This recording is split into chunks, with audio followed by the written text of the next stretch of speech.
Hi students, welcome back. So now we are discussing about the diagrams in the UML. This is one of the building block of unified modeling language. So actually the main building blocks of unified modeling languages are divided into three. That is, one is things, relationships and diagrams. So these three are the main building blocks of unified modeling language.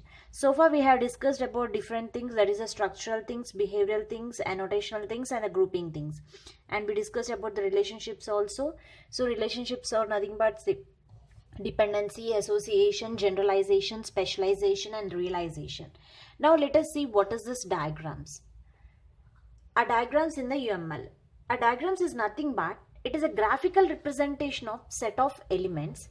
It's just a graphical representation of set of elements rendered as a connected graph of vertices, that is things, and arcs means relationships. So a things plus relationships, you will get a complete structure of diagram. So that too, it's a graphical presentation. A graphical presentation of set of elements rendered as a connected graph of things and relationships.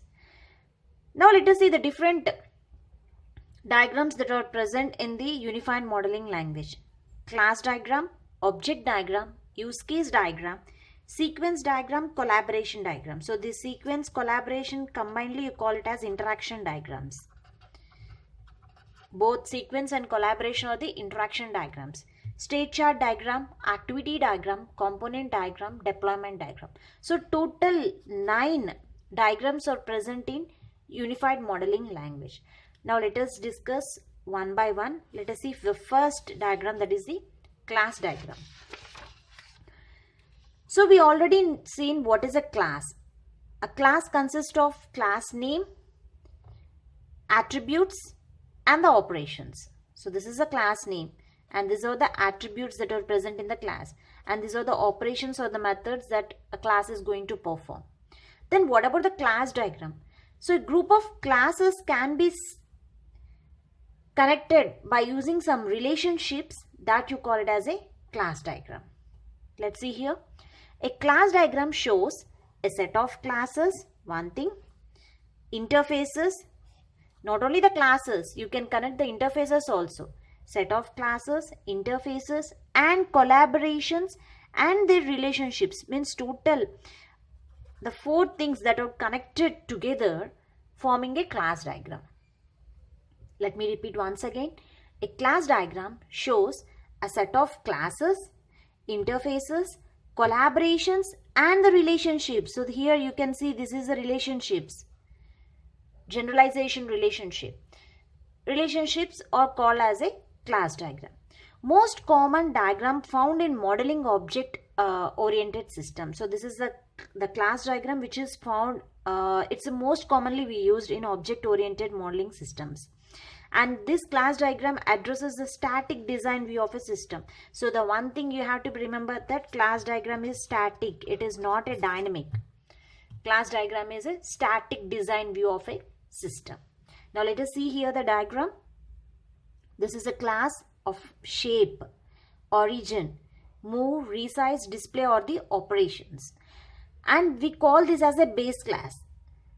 Base class, or you call it as a parent class. And what about the child class?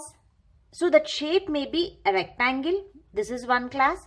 That shape may be a circle or it may be a polygon. Again, they are having some attributes and operations. And another child, that is square. So a rectangle may be a square also. The rectangle can form the square shape also. Okay. So these square, circle, polygon, these you call it as a leaf classes or a child classes. And this relationship you call it as generalization, because here the parent is inherited by the parent class.